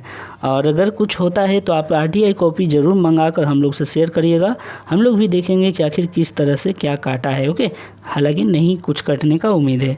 चलिए, अब रीना चौधरी जी ने लिखा है कि सर मैंने कमीशन कॉपी में मम्मी का नाम सुमन देवी की जगह सुमन KR कर दिया। अच्छा, सुमन कर दिया, कोई इशू होगा क्या? नहीं, अभी कोई इशू नहीं होगा। इशू तब होगा जब आप डीवी के लिए जाएंगे और डीवी में आपका मैच नहीं करेगा। कब मैच नहीं करेगा? डीवी के लिए गए और फिर आपका जैसे कि थंब इम्प्रेशन मैच नहीं करेगा। ओके, थंब इम्प्रेशन जब वो लोग मैच कराएंगे, नहीं कर रहा है, और फिर उसके बाद वो लोग वेरीफाई करेंगे कहाँ पे? देखिए पूरा बात समझिए। टीयर 1 का एग्ज़ाम हुआ और टीयर 1 के एग्ज़ाम के समय आपका बायोमेट्रिक हुआ होगा, ठीक है, बायोमेट्रिक हुआ। उसके बाद टीयर 2 का एग्ज़ाम हुआ, यहाँ पे थंब इम्प्रेशन हुआ। ओके, अरे चलो थंब इम्प्रेशन हुआ। अब इसके बाद फिर डीवी होगा। डीवी में क्या होगा? डीवी में आप लोगों का फिर से थंब इम्प्रेशन लिया जाएगा, बायोमेट्रिक लिया जाएगा, सॉरी थंब इम्प्रेशन नहीं, बायोमेट्रिक लिया जाएगा। अब देखिए यहाँ पे बायोमेट्रिक ये वाला मैच होना चाहिए। टीयर 1 का बायोमेट्रिक जो है वो मैच होना चाहिए। अगर नहीं होता है तब फिर आपको पकड़ा जाएगा और कहा जाएगा कि इनका वाला टीयर 2 का थंब इम्प्रेशन मंगाओ, उसको चेक करते हैं। तब फिर आपको ये थंब इम्प्रेशन चेक किया जाएगा। यहाँ पे भी मैच नहीं करता है, मान लेते हैं मैच नहीं किया, तब आपका बाकी डिटेल मिलाया जाएगा कि भैया इनका सर्टिफिकेट सब चेक करो, ये जाली पर्सन हो सकते हैं। तो वहाँ ये पूरा प्रोसेस होता है। लेकिन अगर मान लेते हैं कि ये वाला क्लियर हो गया, टीयर 2 सॉरी आपका ये बायोमेट्रिक जो है यहाँ पे डीवी के समय क्लियर हो गया, ठीक है, ये वाला प्रोसेस, ये वाला क्लियर हो गया, तब फिर तो इसका कोई काम ही नहीं है, वो बेकार का कचरा हो जाता है। ठीक है, समझ गए पूरा प्रोसेस? चलिए थैंक यू, आगे बढ़िए। अगला देखिए कोहली का। कोहली ने लिखा है कि सर लिखा तो ठीक है बट 2-3 कटिंग हो गई। अरे कोहली जी, आप क्रिकेट पे ध्यान दीजिए, इधर कहाँ गए? अच्छा, तो देखिए इन्होंने कहा है कि 2-3 कटिंग हो गई है, कोई बात नहीं, 1-2 नंबर काट लीजिए। कभी कभार आप सेंचुरी नहीं मार पाते हैं तो क्या हुआ, भारत को जितवा देते हैं ना, वैसे ही यहाँ पे भी आप जितवा दीजिएगा, जीत लीजिएगा, खुद ही अपना लड़ाई जीत लीजिएगा। 2-3 जगह कटिंग हुई है तो 1-2 नंबर कटेगा, बाकी सब आपके खाते में। ओके, चलिए आगे देखिए। आदर्श पांडे ने कहा है प्लीज़ रिप्लाई। अच्छा, किस बात का रिप्लाई? चलिए, इन्होंने नीचे में शायद क्वेश्चन दिया होगा। अब देखिए राहुल कुमार ने लिखा है कि मैं अपने विद्यालय का एक अग्रिम छात्र हूँ। अपने विद्यालय में प्रतियोगी परीक्षा में हमेशा प्रथम स्थान प्राप्त करता हूँ। मैंने, अच्छा इन्होंने पूरा लेटर ही लिख दिया है गुरु, तो चलिए एक बार पढ़ ही लेते हैं अगर आपने, लेकिन हालांकि लेट हो जाएगा ज़्यादा पूरा पढ़ेंगे तो। फिलहाल एक नज़र आपको देख लेते हैं। हमेशा प्रथम स्थान प्राप्त करता हूँ का स्पेलिंग आपका गलत हो गया है। ओके, मैंने अपने विद्यालय के पुस्तकालय से एक हिंदी का पुस्तक लिया था पढ़ने के लिए, लेकिन भूलवश वह फिर से जमा नहीं कर सके। क्यों नहीं जमा कर सके? ये क्या भूलवश जमा नहीं कर सके, कारण बताने पड़ेगा। ये ठोस कारण नहीं आपने बताया है, थोड़ा सा यहाँ पे ये देखिए मेन बॉडी पार्ट काफ़ी छोटा है और एग्जैक्ट कारण आपने नहीं बताया कि क्यों नहीं जमा कर पाए। भूलवश हो गया क्योंकि आप बताते ये ना कि जैसे कि दिवाली में सफाई के दौरान वो बुक जो है या पुस्तक हमने घर झाड़ते समय इधर उधर रखा गई थी और मुझे याद ही नहीं आया। एक थोड़ा सा स्पष्ट कारण बताते तो थोड़ा ज़्यादा अच्छा रहता। यहाँ पे थोड़े आपको कम मार्क्स मिलेंगे। कहाँ पे? मेन बॉडी पार्ट में। बाकी ठीक है। उसके बाद निवेदन है कि मेरी शुल्क माफ़ किया जाए।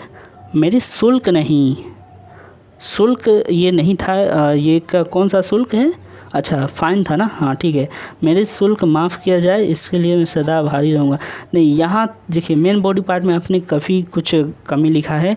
आपने अगर मान लेते हैं कि आपको याद नहीं आया, नहीं जमा कर पाए, तो ये तो बताइए कि आपको माफ़ी क्यों दें, शुल्क माफ़ क्यों करें? आप गरीब बताइएगा अपने आप को तब तो, कि कोरोना के कारण मेरे पिताजी की नौकरी चली गई है या फिर कुछ ऐसा कारण जिससे कि आपको गरीबी का पता चले, तब ना माफ़ करेगा। तो यहाँ पे थोड़ा सा आपका यहाँ पे मेन बॉडी पार्ट कम दिखा, लेकिन ओवरऑल ठीक है, आपके 30+ ज़रूर मिल जाएंगे, उम्मीद ऐसा कर सकते हैं। ओके, चलिए। प्रकाश झा ने यहाँ पे देखिए लिखा है कि मुख्यमंत्री को जो यातायात में सुविधा के लिए पत्र लिखना था, उसमें मैंने एक लाइन अपने मन से लिखा था। मेरा कार्यालय 5 किलोमीटर दूर है, वहाँ पहुँचने में मुझे रोज़ यातायात संबंधी परेशानियों का सामना करना पड़ता है। तो क्या 5 किलोमीटर को इमेजिनरी एड्रेस? नहीं, ये कोई एड्रेस नहीं है और इसमें आपको चिंता की ज़रूरत नहीं है। थोड़ा सा भी चिंता मत करिए कि 5 किलोमीटर के कारण आपका कोई इशू होगा, ये कोई बड़ा इशू नहीं है और ये एड्रेस भी नहीं है, ठीक है, तो दिक्कत नहीं है। चलिए अगला देखते हैं। वीडियो सॉन्ग ने कहा है सर जी मेरे में ट्रैफिक नहीं दिया था। हाँ, ट्रैफिक नहीं दिया होगा, हो सकता है, हम लोग इसको चेंज कर लेंगे। बहुत बहुत धन्यवाद। चलिए आगे देखते हैं। आदर्श पांडे कहा है सर प्लीज़ रिप्लाई करिए, मैंने लेटर की नेमिंग नहीं लिखी। क्या नेमिंग नहीं लिखी, क्या यूफेम लगेगा? लेटर की नेमिंग मतलब अच्छा कितना नंबर लेटर है वो नहीं, आप में यूफेम नहीं लगेगा, कुछ मार्क्स कट के आपको मिल जाएंगे, जैसे कि ई नंबर लेटर है या सी नंबर है, शायद आपने ऐसा कहना चाहा है ना कि आपने ये नहीं लिखा है, तो इसमें दिक्कत नहीं है, एग्जामिनर सब्जेक्ट पढ़ के समझ जाएगा। ओके, कोई दिक्कत नहीं। चलिए रोजर्स ने लिखा है कि सर मैं यातायात अव्यवस्था पर मुख्यमंत्री को पत्र लिखा था जिसमें मैंने सब लिख डाला, बस एक चीज़ नहीं लिख पाया कि इसके लिए मैं सदैव आपका आभारी रहूँगा। कोई गड़बड़ नहीं है, ठीक ही आपने लिखा है। ये लाइन वैसे भी सब जगह ज़रूरत नहीं होता है लिखने का, क्योंकि मुख्यमंत्री क्या है, हमारे नौकर ही तो हैं। इसमें सच्चाई है, मुख्यमंत्री हम ही लोगों के द्वारा तो चुने जाते हैं, तो उनका आभारी रहने की ज़रूरत नहीं है, वो हमारे आभारी हैं कि हमने उन्हें चुन लिया है, ठीक है। तो इसीलिए थोड़ा सा यहाँ पे ध्यान रखिए, लिखते तो ठीक था, नहीं लिखें तो भी कोई दिक्कत नहीं है। ओके, चलिए सी ऑफ ट्रैंक्विलिटी इन्होंने कहा है सर वाई का पत्र में रिसीवर का एड्रेस दिया हुआ था क्वेश्चन में, बट इनफॉर्मल लेटर है इसलिए मैं जो है रिसीवर का एड्रेस नहीं लिखा। अच्छा किया आपने, और कन्फ्यूजन की कोई ज़रूरत नहीं, जैसा कि मैंने दिखा दिया ऊपर में ही कि एनसीईआरटी कैसे फॉलो करता है, एनसीईआरटी को ही फॉलो करना चाहिए और उसमें क्या लिखा रहता है वो मैंने दिखा दिया आपको, ठीक है, तो टेंशन की कोई बात नहीं। अगला आते हैं सत्या पटेल, ठीक है। सत्या पटेल ने कहा है कि प्लीज़ बताइए सर हम बहुत टेंशन में हैं, हमने ऐसे लिखा है ब्लू पेन से और बीच में दोहा लिखा वो ब्लैक पेन से लिख दिया गलती से, प्लीज़ बताएं। फेल हो जाएंगे, देखिए फेल हो जाएंगे, आपने दो पेन यूज कर लिया, ऐसा तो इंस्ट्रक्शन में नहीं रहता है कि आप 2 पेन यूज नहीं कर सकते एक साथ, लेकिन थोड़ा ऑड लगता है, तो इसके ऑड लगने के लिए एग्जामिनर जो है थोड़ा सा मार्क्स काट सकता है, लेकिन बाकी चीज़ें ठीक है तो वो आपको पास कर देगा, ठीक है, उसके लिए चिंता करने की ज़रूरत नहीं है, पास हो जाएंगे। ओके, चलिए प्लीज़ रिप्लाई, दीपक मॉनिटर कह रहे हैं प्लीज़ रिप्लाई सर जी, किस बात का रिप्लाई चाहिए, तो शायद आपने क्वेश्चन लिखा है या नहीं पता नहीं, या फिर हो सकता है आपको रिप्लाई मिल गया हो। ओके, चलिए आशीष स्टडी 17 इन्होंने लिखा है सर जी अनौपचारिक पत्र में दोनों एड्रेस दिया था, मैंने सिर्फ लिखने वाले का पता लिखा है, लिखा है तो गलती है, रिसीवर का एड्रेस कभी भी यूज नहीं किए हैं। हाँ तो ठीक तो है, कोई दिक्कत नहीं है, अगर आपने नहीं यूज किया तो यूज नहीं किया जाता है, ये बात ध्यान रखिए, ठीक है, कोई गलत नहीं है आपका। अगला देखिए राजू कुमार, सर लेटर 3 में लास्ट में मैंने लिखा तुम्हारा बड़ा भाई, उसके बाद जो नाम लिखा जो दिया था वही लिखा, यहाँ बड़ा भाई लिखने पर यूएफएम नहीं, कैसे ये सब आप लोगों के मन में किसी ने भ्रम बैठा दिया कि बड़ा भाई अग्रज ये सब लिखने से भी यूएफएम होता है, ऐसा नहीं होता है, आप लोग डरे नहीं, ठीक है, कोई दिक्कत नहीं है। आप लोगों से इस तरह से कुछ अगर हो गया है, बड़ा भाई छोटा भाई अग्रज अनुज, तो ये इतना दिक्कत नहीं है, इसमें कोई आपको आपत्ति नहीं होगी, ठीक है। चलिए आगे देखिए, अगला है सुमन चक्रवर्ती का, सर मैंने लाइब्रेरी वाला लेटर पे फाइन अमाउंट दे दिया है, तो क्या ये यूएफएम होगा? फाइन अमाउंट जैसे कि 500 400 कुछ आपने लिख दिया यही ना, तो यहाँ पे 500 लिख देना, 500 लिख देना, 400 लिख देना, ये कोई बड़ा इशू नहीं है और इसके लिए मार्क्स नहीं कटेंगे।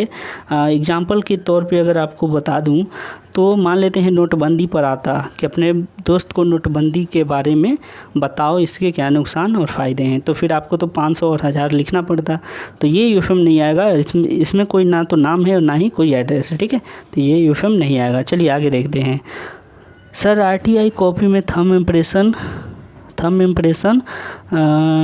थंब खाने के थोड़ा बाहर हो गया है, शोरदा जी ने लिखा है। कोई बात नहीं, अगर मैंने बताया था पिछले ही वीडियो में कि अगर आपका इस तरीके से बॉक्स है और थोड़ा सा ऊपर चला जाए, देखिए इतना ऊपर भी चला गया है, ऐसे थंब इम्प्रेशन आपने दे दिया है, कोई बात नहीं, ये चलेगा, ठीक है।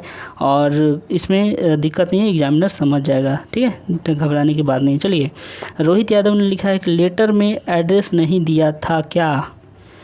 अच्छा, दिया था, अब हम लोग से क्वेश्चन पूछ रहे हैं। ज़रूर दिया था, पर क्योंकि अभी पूरा क्वेश्चन हम लोगों को थोड़ी पता है, हमने बस एक आइडिया लगाने के लिए कि टॉपिक के अनुसार बता दिया। पूरा एग्जैक्ट एड्रेस सब कुछ हम लोग तभी डालेंगे जब हम लोग को ऑफिशियल कॉपी मिलेगा।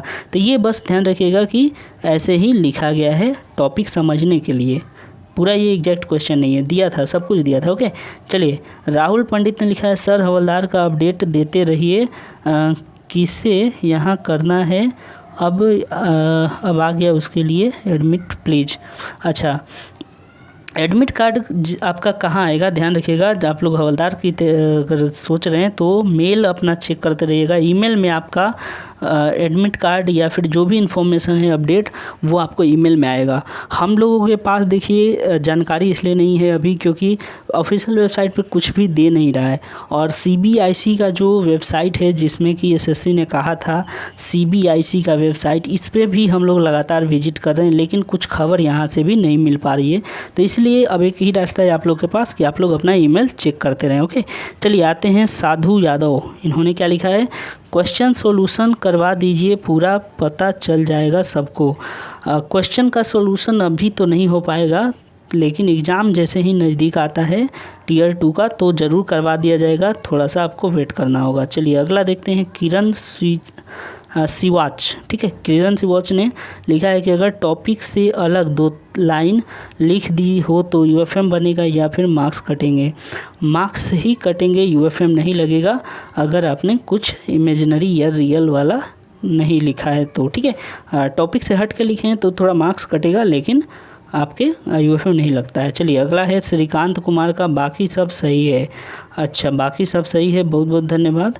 आगे देखिए, अपर्णा प्रमाणिक ने लिखा है सर मैंने मेरी फॉर्म की डेट वाली फ़ोटो चिपका दी आज फॉर्म पे, is there any problem sir? No, कोई प्रॉब्लम नहीं है, क्योंकि वो जो आपका कॉपी होता है कमीशन कॉपी, वो कमीशन के पास जाता है, कमीशन उतना उसको चेक नहीं करता है, वो बाद में चेक होता है, ठीक है। चलिए नेक्स्ट आते हैं, VSM ब्लॉग ने कहा है कि मैंने 170 का क्या हूँ, कोई परेशानी तो नहीं 170 वर्ड में आपने लिख दिया है, इसके लिए कोई दिक्कत नहीं है क्योंकि वर्ड लिमिट इस बार भी नहीं था, ठीक है। अगला देखिए, श्रीकांत कुमार ने कहा है कि क्वेश्चन का नाम नहीं डाले हैं तो क्या दिक्कत है? क्वेश्चन का नाम नहीं डालना था, केवल क्वेश्चन नंबर लिख देना था, ठीक है। EBCD जो है वो आपको लिख देना था। दीपक कुमार ने कमेंट किया है सर मैंने लेटर D में इनफॉर्मल लेटर में रिसीवर एड्रेस और सब्जेक्ट भी डाला है, क्या मुझे 0 मार्क्स मिलेगा? नहीं, उम्मीद तो नहीं है कि 0 मिलेगा, बस आपके कुछ 2-4 मार्क्स ज़रूर कट जाएंगे, 2 से 5 मार्क्स आपके कटेंगे ज़रूर, लेकिन बाकी हो सकता है आपको मिल जाए, ठीक है। तो कटेगा, 0 नहीं मिलेगा, बाकी पास भर मार्क्स मिल जाएगा। चलिए, राकेश कुंभराना, ठीक है, इन्होंने कहा छोटे भाई को पत्र में दोनों भाई का एड्रेस दिया था तो क्या दोनों लिखना था? दोनों नहीं, एक लिखना था, ठीक है, केवल भेजने वाले का पता। उसके बाद वीडियो सॉन्ग ने कहा है कि दिल्ली में यातायात व्यवस्था ख़राब है, इस शहर में रेलगाड़ी बहुत कम है। अच्छा, इन्होंने मेन बॉडी पार्ट लिखा है, तो चलिए आगे बढ़ते हैं। देखिए अगला है कि विनोद सिंह ने कहा है कि सर मैंने MTS पेपर 2 में क्वेश्चन मेंशन करना भूल गया हूँ, इससे कोई दिक्कत तो नहीं होगी? अगर आपने पहली बात है लेटर लिखा है, ठीक है, मान लेते हैं ऐसे आपने लिखा होता तो ऐसे में क्या लिखते, बाल मजदूरी लिख के आपने अंडरलाइन किया होगा, तो यहाँ पे एग्जामिनर को समझ में आ जाएगा कि चलो इसने ये लिखा है, ठीक है। लेटर भी आपने लिखा है तो आपने सब्जेक्ट लिखा होगा, वहाँ से सब्जेक्ट से आइडिया लगा सकता है एग्जामिनर। अगर मान लेते हैं कि सब्जेक्ट वाला नहीं था, इनफॉर्मल है, क्या आपने यहाँ क्या लिखा है, Tier 2 में क्वेश्चन मेंशन किया, भूल गया। अच्छा, आपने बताया नहीं कि कौन सा लिखा है क्वेश्चन, माने तो इनफॉर्मल आपने लिखा और उसमें सब्जेक्ट नहीं लिखा, तब फिर क्या होगा, एग्जामिनर को ढूंढने में टाइम लगेगा, उसके कारण जो है वो हो सकता है कि 2-4 मार्क्स काटे लेकिन 0 नहीं देगा। ओके, चलिए अब आगे बढ़ते हैं। एक बात पूछना है कि भाई को लेटर लिखने में एड्रेस दिया था, ये वही सवाल है, यानी कि कोई दिक्कत नहीं है अगर आपने रिसीवर एड्रेस जो है नहीं लिखा है तो और लिख दिया है तो फिर तो 1-2 मार्क्स कटेंगे। ओके, चलिए यंगर ब्रदर को लेटर लिखना था, सेम क्वेश्चन है पहले वाले का ही, और दोनों का एड्रेस दिया है तो क्या लिखें, दोनों लिख दिए हैं तो उससे कोई दिक्कत तो है, थोड़ा मार्क्स कटेगा और कोई ख़ास बात नहीं है। ओके, आगे देखिए, कृष्णा कुमार लिखे हैं सर पेज छूट गया है। क्या पेज छूट गया लेटर में पीछे का, बहुत डर लग रहा है यूएफएम का। अब यहाँ पे पेज कैसे छूटा है, हो सकता है कि आपने इस पेज पर लिखना शुरू किया, जैसे ही पेज पलट रहे थे एक पेज उसके संग चिपका ही रह गया और उसके बाद तीसरा पेज खुल गया हो, आपने वहाँ लिख दिया। अगर एग्जामिनर जो है पलटेगा और पलटने के संग दूसरा पेज में आया तो उसने देखा कि नहीं है तो उसको तो क्रॉस करेगा, नेक्स्ट पेज भी अगर चेक कर लिया तब तो आपका बल्ले बल्ले। लेकिन अगर एक पेज में ही चेक किया, ठीक है, पहला पेज, तो वो क्या करेगा कि सोचेगा कि शायद लिखे ही नहीं, इस समय ख़त्म हो गया, तो एक पेज में जितना आप लिखे हैं उसके हिसाब से नंबर देगा और बाकी वहीं पे ख़त्म हो जाएगा। ठीक है, हालांकि शायद चेक करेगा सब, क्योंकि देखे होंगे आरटीआई कॉपी में कि सबको वो लोग अंडरलाइन करता है बाकी पेजों को, तो ज़रूर करते करते जाएगा और देखेगा कि वो यहाँ गलती से छूटा है तो मार्क्स ज़रूर दे देगा उसका कुछ ना कुछ। ठीक है, टेंशन की बात नहीं है। चलिए उसके बाद देखिए, सुचिता बारिक ने लिखा है, सुचिस्मिता बारिक, इन्होंने लिखा है कि अगर दिल्ली की जगह न्यू दिल्ली लिख जाए तो क्या गलत हो जाएगा। दिल्ली की जगह न्यू दिल्ली लिख दिए हैं तो थोड़ा सा मिस्टेक तो है, पर उतना बड़ा मिस्टेक नहीं है कि यूएफएम लग जाए। ठीक है, तो हल्का सा मिस्टेक है, ये इग्नोर हो सकता है। चलिए आगे, इन्होंने लिखा है सर यदि मेरा डीवी मुंबई में होता है बट फाइनल मेरिट के लिए मैं मुंबई से सेलेक्ट नहीं हो पाता बट कर्नाटका के लिए हो जाता हूँ तो मुझे, देखिए इनका क्वेश्चन थोड़ा बड़ा है, पहले पूरा क्वेश्चन समझते हैं। ओके, देखिए क्या लिखा है इन्होंने कि सर यदि मेरा डीवी मुंबई में होता है बट फाइनल मेरिट के लिए मैं मुंबई से सेलेक्ट नहीं हो पाता बट कर्नाटका के लिए हो जाता हूँ, ठीक है, हो जाता, तो मुझे फाइनल मेरिट में कर्नाटका से सिलेक्ट किया जाएगा। कर्नाटका, देखिए डीवी तो आपका रीजनल, जो आपका रीजनल ऑफिस है उसी में होगा। मतलब अगर आप हैं मुंबई से या फिर चलिए समझ लीजिए कि आप जिस रीजन से हैं, एमपीआर रीजन में चलते हैं। ठीक है, एमपीआर मतलब हो गया मध्य प्रदेश और छत्तीसगढ़। तो आप अगर छत्तीसगढ़ से हैं तो आपका डीवी होगा इस रीजन में। लेकिन आप मान लेते हैं सिलेक्ट किए गए कर्नाटक से, कर्नाटका से आपका सिलेक्शन हुआ। ओके, तो आपका काम धाम जो है वो कर्नाटका में होगा लेकिन डीवी आपका एमपीआर रीजन में ही होगा। ओके, यहाँ पे आपने कहा है कि डीवी मुंबई में होता है, फाइनल मेरिट के लिए मुंबई में नहीं पाए, कर्नाटका में हो जाता है, तो मुझे फाइनल मेरिट में कर्नाटका से सिलेक्ट किया जाएगा। हाँ, कर्नाटका से ही सिलेक्ट किया जाएगा। ठीक है, जिस कट ऑफ को आप क्वालिफाई करेंगे जिस स्टेट का, उसी में आपका सिलेक्शन होगा। चलिए आगे देखते हैं। राजीव कुमार ने कहा है कि सर मैंने लाइब्रेरियन को लिखा था बट 5th नंबर के क्वेश्चन था, इस डाउट को क्लियर कीजिए सर। हाँ, कोई दिक्कत नहीं है सर, आपने जो लिखा है वहाँ वही सही है। हम लोग का यहाँ पे सीक्वेंस गड़बड़ हो सकता है पंचायती राज जो है यहाँ पे हमने लिखा है ये पहला नंबर पे हो और हम लोगों ने टाइपिंग 5 नंबर पे कर दिया, यहाँ से दिक्कत नहीं है, आप लोग इसको मत देखिए। ये हम लोगों ने अपने सुविधा के अनुसार जैसे हम लोग को क्वेश्चन मिला, याद आया, उसके अकॉर्डिंग इसको लिखा गया। ठीक है, तो यहाँ पर आपको टेंशन करने की ज़रूरत नहीं है। चलिए अगला देखिए, प्रवीण कुमार ने कहा है प्लीज़ स्पेशली कन्फर्म मी। क्या कंफर्म करना है सर आपको? ओके, आगे देखिए, सर मैंने और कुछ लोगों को सर ने एग्जामिनर की जगह साइन करने को बोला, 4-5 लोग कर दिए, फिर क्रॉस कर दिए, इससे यूएफएम मिल जाएगा। देखिए अगर आंसर शीट में आपने इस तरह से गलती की है, कुछ लोगों के सर ने एग्जामिनर के जगह साइन करने के बोला, 4-5 लोगों ने, यानी 4-5 लोगों ने गलती से अलग जगह साइन कर दिया, तो ये यूएफएम का केस बन सकता है। यूएफएम ज़रूर बन सकता है अगर ध्यान से एग्जामिनर ने वहाँ पे, जैसे कि जो लोग थे वो लोग अगर उसको रेक्टिफाई नहीं किए होंगे। ठीक है, होता है, जैसे आप लोगों की गलती नहीं है, उन लोगों ने मान लिया कि हम ही लोग का गलती है जो वहाँ पे थे, तो अगर वैसा कंडीशन आया है, उन लोगों ने स्वीकार कर लिया कि इस बच्चे का गलती नहीं है, तो कोई दिक्कत नहीं होगा। ठीक है, ये मासूम अख्तर का सवाल है। समझिए कि जो आपका इन्विजिलेटर था उसको साइन करना था, वहाँ पे आपने साइन कर दिया। इन्विजिलेटर का ये काम था कि सही से करवाइए, अगर उसने नहीं ध्यान दिया तो आपका तो गलती नहीं माना जाएगा, लेकिन कुछ भी हो सकता है क्योंकि वहाँ इंस्ट्रक्शन में साफ साफ लिखा रहता है। तो इसीलिए थोड़ा सा आपको वेट करना पड़ेगा रिजल्ट का कि क्या होता है। इस कंडीशन में थोड़ा बोलना मुश्किल है क्योंकि उसके डिपेंड करेगा उस पर क्या वो कहना चाह रहे हैं, यानी क्या किस सेंस में लेते हैं। ठीक है, तो थोड़ा वेट करना पड़ेगा आपको। आगे देखिए, राहुल कुमार जी का है कि मैंने विद्यालय के पुस्तकालय के बारे में मिस्टेक से लिख दिया, क्या होगा मेरा? कुछ होगा नहीं, थोड़ा बहुत मार्क्स कटेंगे और कुछ होगा नहीं। ठीक है, आप लोग टेंशन नहीं लीजिए, सब कुछ ठीक होगा।